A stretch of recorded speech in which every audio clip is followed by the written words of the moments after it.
Hello, everyone, and welcome back to those that are returning. A couple weeks ago, asked on Instagram and Facebook if you all had any questions for me, and I got quite a few. So I'm going to try to answer majority of them here.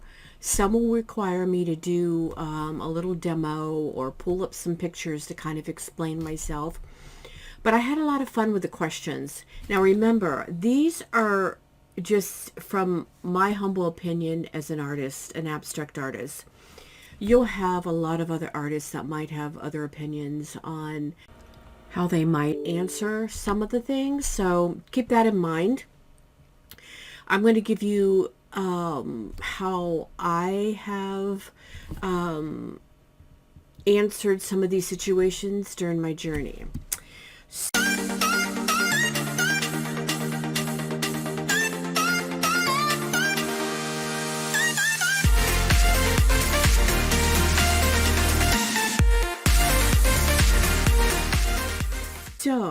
let me pull up the questions and get started. Juliana on Instagram, and thank you for the question. She says, my question is, how do I price my art?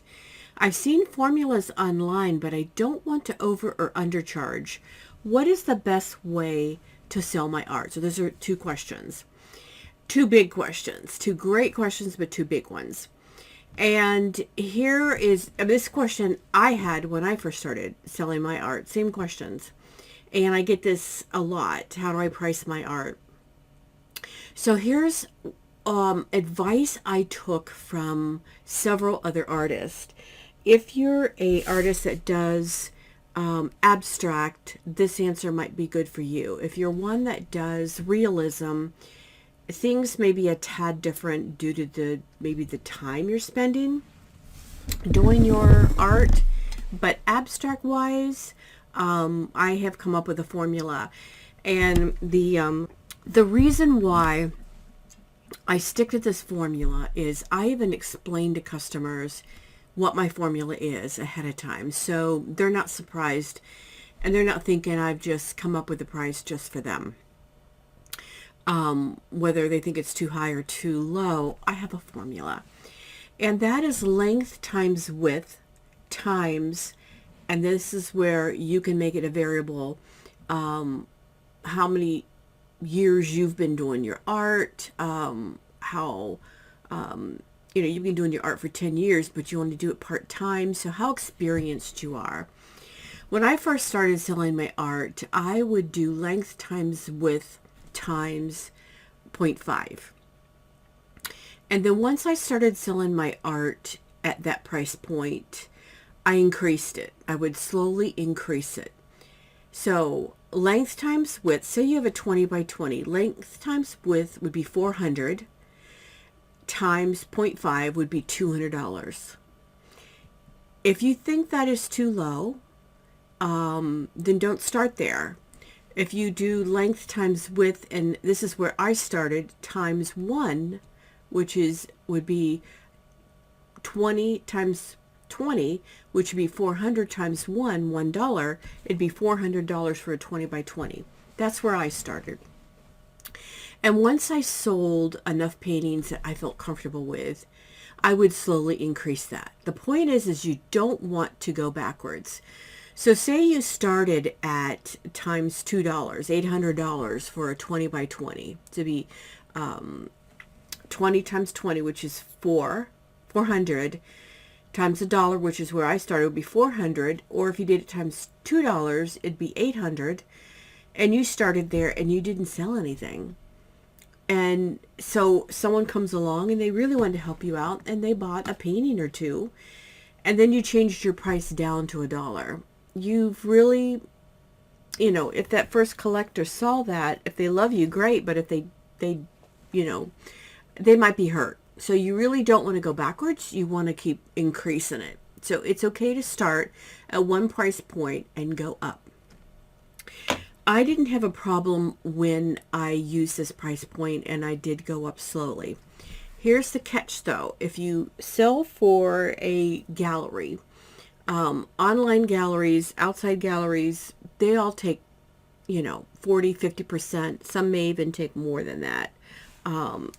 I haven't priced a lot outside galleries lately, but with the prices of the way things are, they may increase it to like to 60%. So you have to remember that. So if you had a $400 painting and they take half of that, that'd be $200. Then you might feel that that is not the comparable amount.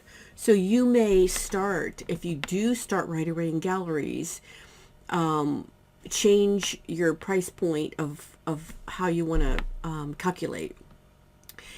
You want your website or where you sell your art to be the same. That's the advice was given to me. Do I always do that? Almost always. I might have some pieces a tad lower, but for the most part, I keep my prices exactly the same no matter where I sell them. You just don't want to go backwards and go lower. If you sold a lot of art and you have collectors that all of a sudden see your price is lower, that's really not fair to them. So, I hope that makes sense. It's a long way around, but I remember going in a gallery of a guy that I really appreciated his art, and he shared with me that formula, and I heard him even talking to a collector, and the collector was a little bit surprised, and he was up to like $3.50 per square inch, like the length times width times like 3.5. And he says, well, that's just, I do that on all my art. He was abstract realism, and I'll talk about frames in a second.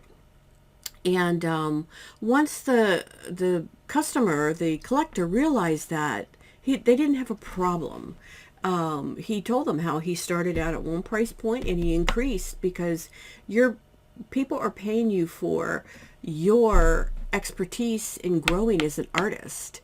And I have people who have collected art from me from the very beginning, and they've enjoyed getting pieces from me as I've gone into maybe a little bit different style because they love having the history of my art. If I include a frame, a lot of times what I will do is I will add a little bit extra for that frame. If the art gets real high, sometimes I won't. That's something that you can decide. And I always tell them that the frame is free, that the art is the art and the frame is free. The reason why I learned this from the same guy in the gallery, it was a really nice gallery outside of Washington, D.C., and we were there for about a year, and so I got to see a lot of how he sold. And people would come in, and I don't frame a lot of my art. If I do, it's a very minimalistic type frame, and I try to always keep them wooden. But he had a lot of handmade frames, and he always would say the frame is free. People would come in and they would say, well, I'd like you to take the art out of the frame. How much would you charge me for the art? And if they were a true collector, they didn't ask those kind of questions, but if they were someone who was new, and a lot of people from this area were coming in and buying art for the first time, they would ask that question. And he said, well, the frame is free, so I could take the art out, but the price would be the same. And I learned a lesson from that. So say you were to change the frame out, or there's different things you can do, but basically I tell them the frame is free. Also, when things get moved around, that frame might get slightly nicked, and someone may ask you to reduce the frame. If you tell them the frame is within the price of the art, and the art is what it is, and the frame is basically free, then you don't have that problem. I hope that makes sense too, because that reduced a lot of problems for this artist when I learned from him. Let's see. Okay. what is the best way to sell my art? We're talking about just art. We're not talking about how to make money as an artist. We're talking about selling money as when you first start out. When I first started out, I honestly was doing it for myself as a hobby. I hadn't set up a company. I hadn't done any of that. I was just painting because I wanted to paint. And I had my own business, and I'd always wanted to paint. I did a lot of other crafts things. But when I started painting, I would post, I was like, "Ooh, look at this, I made this painting." And then I had people start to want to buy from me. And then a friend of a friend would want to buy. When I realized that I had crossed the boundary line from a hobby into a business, then that's when I decided to set up an LLC, and that's a whole nother discussion. But if you start to sell your art, just remember, IRS wants their money. I'm not going to say more, that gets into the business side of it. But that's, once you decide to become a business and not a hobbyist, and you want to really go for it, your business. So how I sold my art. Initially started out in local areas. I would go to restaurants, I would go to dentists, and I would see if they wanted to put my art. That took a lot of guts for me. Some places said yes, and that was fine, and they would have my art in there for a little bit. I found that very uncomfortable for me. I'm such an introvert that while that may be great for you, and you have a lot of local coffee shops that will sell your local art, we have a lot of chains around where I am, and they have art that is dictated by their corporate. Another way is to find local areas like co-ops or different city-run type art groups. And you can just Google that. There's probably quite a few around your area. And then go to them. A lot of times what they'll have you do is you go in, you get to know them, you go to their meetings, and they may have places that you can put your art, and then you would take turns selling your art, taking turns selling other people's art, running the cash register. Everyone takes a turn, and then you get to show a certain number of pieces a month. I did that for a while. In fact, that was how I got my first solo show, was through one of those co-op type situations. You can find like art galleries that have outside areas which they have, like this is more of a local type, smaller art galleries. They have a little shop. I did that for a couple years and did really well, where I sold my smaller pieces. I would make, that was when I was into the resin. I made coasters and the serving platters and the serving utensils, all done with my art. And then I did smaller art pieces, and I really enjoyed that. You can sign up for like craft fairs and bazaars. There's a lot of those, especially when it gets near the second half of the year into the holidays. Now, one of the things about that is I learned real quickly is you're competing with, if your art is more, and mine turned in to be more just paintings, and I did not do the other things that were more crafty. And art, fine art, so to say, does not do as well at a craft fair as art that is more crafty, if you know what I mean. So you have to be careful, because if you're pricing your art at a certain price point, then people are coming to the craft fairs and they want more craft prices. Not that those are less, but a hint for that is, if you do want to start there and go to a couple just to get the idea of getting your art out there, make sure you have some smaller pieces, because people can walk into your booth and buy something from you, and walk away with something that is not as big as $1,000 painting. Another thing, and I did this, is I was a resident at a place that had artist residencies, and there's several in my area. And I was at one for a little over a year, and that was pre-COVID. And then I stopped at COVID time. I had a they had, not only did they have a location just for those artists that did not want to be there full time as a resident artist, but just wanted to have a place to show their art. A whole building of just those off-site type artists, but there was a big area. Every month they had art shown, and you would get to show, 5, 6 pieces, and then throughout the year you would rotate and have your own show sometimes. The residency, you would have your own art gallery, and everyone would take turns manning the building that we were in, and I sold a lot of art that way. And there I had large art, and then I had smaller pieces that people could walk in. And it was a Lorton prison. It used to be a prison years ago, and it's very historical. So there were a lot of people who came on trips and buses to see the place. And so there was times when people just wanted a piece of art to put in their suitcase. So I had smaller art and larger art. Local people would come, and there were a lot of collectors that came on a periodic basis. And so I sold both that way. Let me look at what I have here to see what else I might have.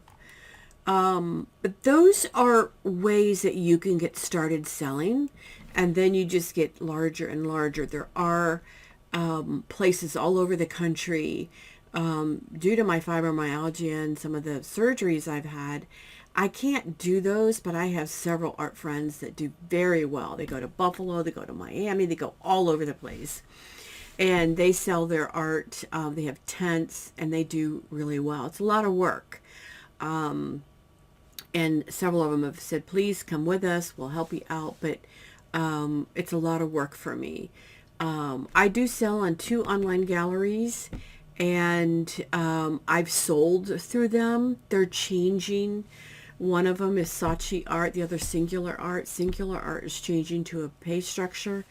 And I'm going to drop that because it's like $150 a month for me to show my art there.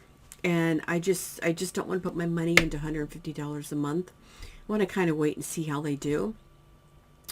But I hope that helped, Juliana, that the answers I gave you. And I hope it's been helpful to other people. Joan Johnson. She said, hi, how do I do layers so that the under layers can show through? I'm going to be doing a demo because that question and the question from Peggy Lee on Facebook. Peggy is by far one of my all-time highest commenters on my YouTube videos. So Peggy, I adore you. I love all of you. But Peggy's just been there from the beginning and has supported me so greatly. But her question is, hi Cheryl, my question is about using glaze. Could it be used as the first layer, or is it only for the final layer? Thanks. So I want to kind of answer both of these and do a demo and show you an actual painting where I have the lower layer as more of like a glaze or a veil layer, and then the painting was built on top of that. And that's kind of the same thing with Joan when she talks about layers, so that the layers can be seen through. You can veil and you can glaze. And basically what those are is, I call veiling adding some water to the paint, and especially white paint, and you go through and you cover up areas. I do that a lot in my painting. the glazing, a lot of times with glazing, I will add a transparent golden. Usually it's golden high flow. Sometimes with a little bit of medium, sometimes just with water. And by glazing, adding a transparent paint, that makes it a really light layer, and you can see through it. So you can layer that way. Paint comes in many different thicknesses. Maybe the words of viscosities. Anyway, you can get very thin, which is like the golden high flow. Then you can get golden flow paint, which is it's watery, it's beautiful, highly, highly pigmented, expensive, but highly pigmented. You can get tube paint, which is more soft-bodied. And then you can go on, and there's like Nova colors, that's a little softer. You just have to experiment with the different colors, and you will get all the way up to even thicker paint. And you can even get gouache, which is like a watercolor. It's kind of a mixture between a watercolor and acrylic. And by using different types of paint, you can have your different layers. Now I'm going to show you in the demo where layering is done by doing thin paint all the way up to thicker paints. And then also to answer the question for Peggy, where I start with the underpainting more of like the glaze and built on top. So let's jump into that video so you can see it. And I hope it answers your question. Oh, but before I go there, the paint that you buy, a lot of them will have on the paint tube or the jar or whatever you buy will have black lines, and then it will have a swath of paint over top.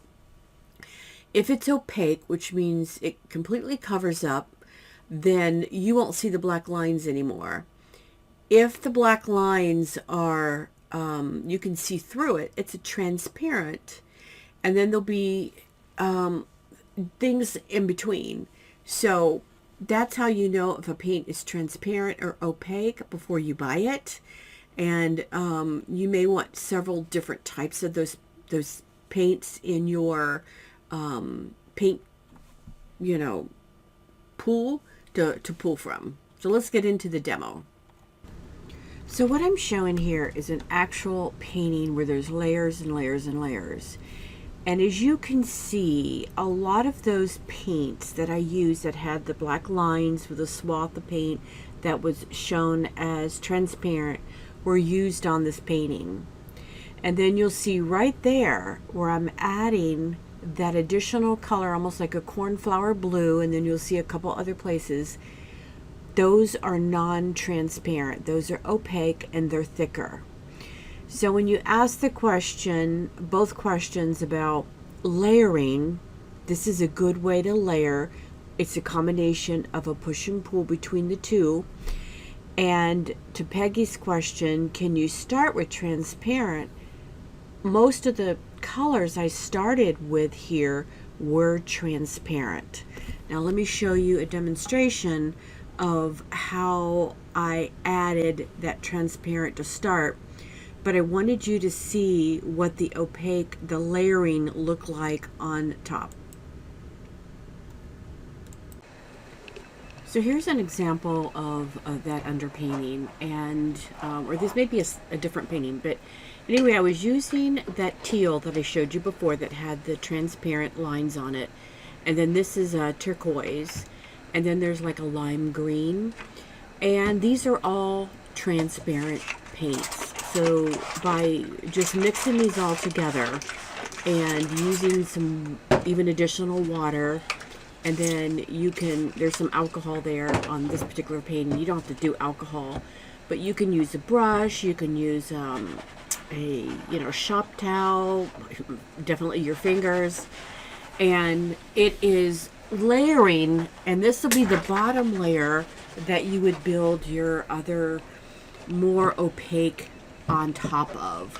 And see how beautiful that is. You can get some beautiful colors, and here I am doing dripping. Just using all the benefits as the layering of the transparent paints will give me. Now I'm taking this just a tad further and adding some ultramarine blue, which is also a transparent. And so you can see even the dark colors can be transparent. And the underlayer, I really let it soak in and dry, and it's definitely more muted into the canvas. And so here's some ultramarine blue. And this is just an example of building the canvas up with the transparent colors. And then, as you saw in the previous video, was where I again added colors, but they were the opaque. Okay, well, I hope you enjoyed that demo. Let's answer a question. This is also from Joan Johnson on Facebook. How do I layer so that the layers can show through? Thank you so much. This goes with the question that I just did on the demo, but one additional thing. When you're layering your paint, there are a lot of tools that you can use that will help you scrape through. You can take, like, you can put your paint down, and then you can put like a paper towel or the shop towel and pull that paint up. You can see the layer underneath. You can do scraping through part of that, and you'll see the layer underneath. If your question, how do you layer so the layers show through, is more of the question of using transparent paints, look for the bottle where it has the lines on it, and you'll know which one's transparent and which one isn't. But if it's more of how to layer so that you can see the layer underneath, there's a lot of tools, scraping tools you can use where you exposed. And the video that I did kind of like showed how to do layers with a painting underneath it. Dawn from Facebook. How do I make my paint thicker? Golden has an entire line of medium. So does Liquitex, but I'm more familiar with Golden. That will thicken. Well, there are some from Liquitex I really like. They're like modeling paste. There's molding paste. There's additives such as like seed pearls, sand paste. Oh, there's just a whole bunch more. That makes your paint thicker. All these will help you create such thickness, and you can even make the thickness visible, a visible texture. Gesso, if you add some gesso to your paint, and that will make it thicker. There's also things you can buy from the store, like sand and drywall mediums, things that you buy from like a hardware store. If you sell professionally, there may be someone who will say, is that archivable? A lot of the Golden and Liquitex are. What I would do if I'm going to be using like a drywall medium that I wanted for a specific purpose, I would make sure I used a really good archivable varnish, like one from Golden, to put on top. But there are a lot of things out there that you can use to make your paint thicker. Here's two. And this will answer another question that somebody asked me. Maybe it was the same person, but they asked, what is the difference between modeling paste and flexible modeling paste? I've answered this before when I've done several videos on rolling your canvases. Modeling paste is a thick, it's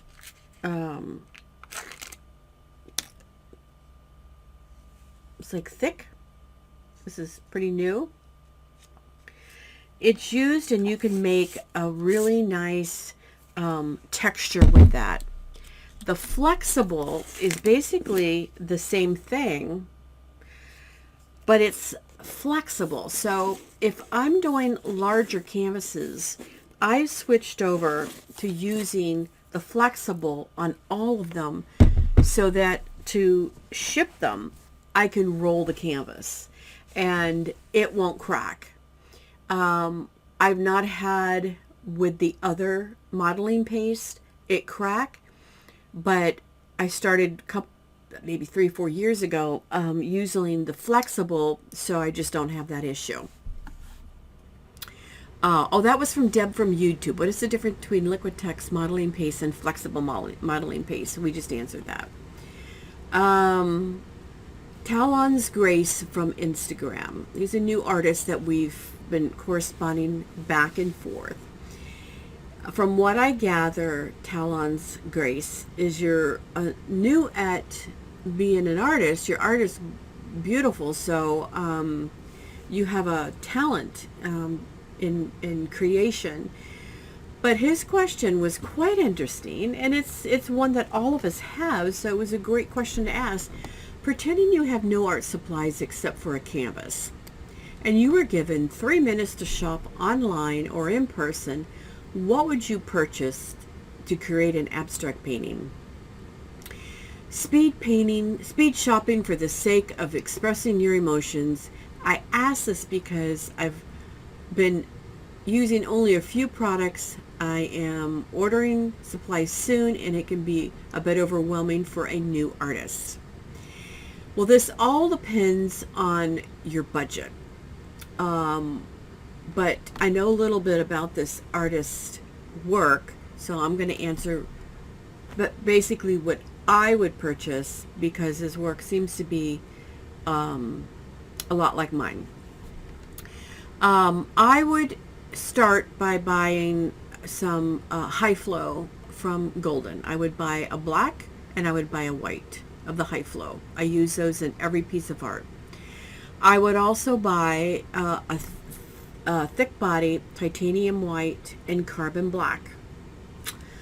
I would get some of the flexible modeling paste because I know that adds an awful lot of texture.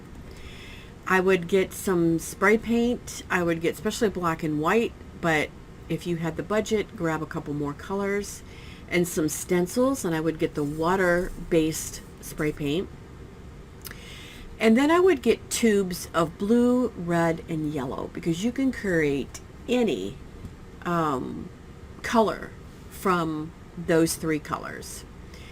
3 minutes, I think you could get those within 3 minutes.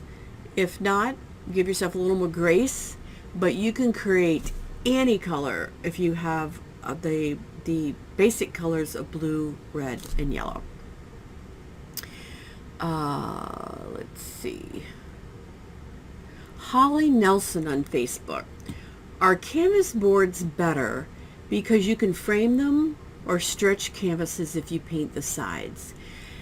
You know, this question is a good question, because I have both, and it could go in either direction. It's all really a preference thing for you.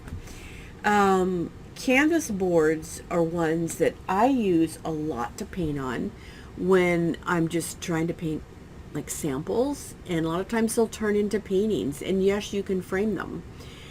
The smaller canvas boards, I use those, and I've done 1 or 2 demo YouTube videos on that. I will paint those when I travel and put them in my carry-on, and if I strike up a conversation with someone and they ask me what I do, and usually I'm reading some sort of art book, they will inquire about my art, and I will give them, if they seem very interested, a painting.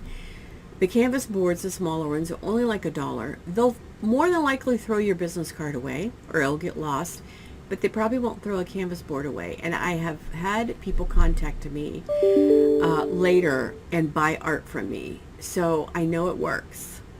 And they're just appreciative, and your art is out there in the world. As far as the stretch canvas, if you paint the sides, I don't always paint the sides. If I'm doing a series of very messy art, I learned this when I was a resident out in Lorton. There are some people who want the history, and there's some artists I know, oil painters and acrylic painters, that don't paint their sides. They let everything drip, and the collectors want that. They want the history. So sometimes it's okay not to paint the sides, to leave the history of what you've done. If you want it to have a little more of a look, you can do like gray gesso, black gesso, white gesso. There's different colors of gesso. And you can do your series like with a consistent side. A lot of times I paint my sides white. Canvas boards are also really popular today. You can frame them by getting little risers to put on your photo frames, and it rises the canvas board higher, or you can actually buy floater frames. They're more expensive for canvas panels, but a lot of people are using canvas panels today to because the shelving that is on like what do you call it, just regular bookcases and shelving that people put up on the walls, they layer things, layer art. They layer art with like vases or knickknacks. So canvas boards would be perfect for people who are building up like a gallery wall, or building up just a gallery of different things that they're collecting. And you can sell your canvas panels for a lot less. So the answer to that was kind of long-winded, but it all depends on what your direction is that you're going. For this video, since I've had some demos, I'm going to answer one more. This question is from Jaquasa Leonardo on Facebook. I know I didn't say your name right, but Juquasa. This is the same question that I answered at the very beginning from Juliana. She's curious on how I got to started selling my artwork, because she's interested in how other abstract artists got started. And the best way is to pop up to that first question that I answered. But what I added here is adding in a website. If you can afford to have a website with a commercial platform that does your paying. I also might recommend, and I don't do this with a lot of enthusiasm, but if you cannot afford a website, because they are expensive, is maybe a platform like Etsy. I don't know the prices of Shopify. Some place that has a built-in way to pay. You can take payments through PayPal. There are some restrictions with PayPal. Sometimes if it's a large amount of money, they will withhold the funds for a while. I don't know. I haven't done PayPal in a while, but when I sold through the gallery down by Washington, D.C., the funds would be held for a couple days. And we didn't like that, because someone could stop payment and they've got your art. So if you're sending them the art, you could wait till it clears. Zelle, I will use Zelle. And there's a couple ways you can pay outside of a platform, like off your website. I only do that if I know the person. I have had so many scammers, and anyone who's out there doing art, you've all gotten these emails from people who are, they want to, tell you your art is great, and they want to buy your art, but they want you to pay outside. They want you to pay on Instagram or on Facebook. I never get that far with them. Once I find out they will not pay through my commerce portals, which is, usually with a credit card, where it's a safe way to pay. If they won't do that, and I don't know them, I don't care how large of a sale they say they're going to give me. One person wanted to pay like 5 or 6 of my paintings, so it would have been in the thousands. And I kind of suspected it was a scam to start, But when we got to the payment part and they wanted to pay off of Instagram, I knew they were a scam. Never heard from them again. So that's just the one little extra point, is be sure that your payment structure is set up with a way to pay that is safe. So I hope these have helped you. I have a lot of other questions that maybe in a couple weeks I'll do another one. But these are the ones that seem to be repetitive, so I grabbed them, and I hope it's been helpful.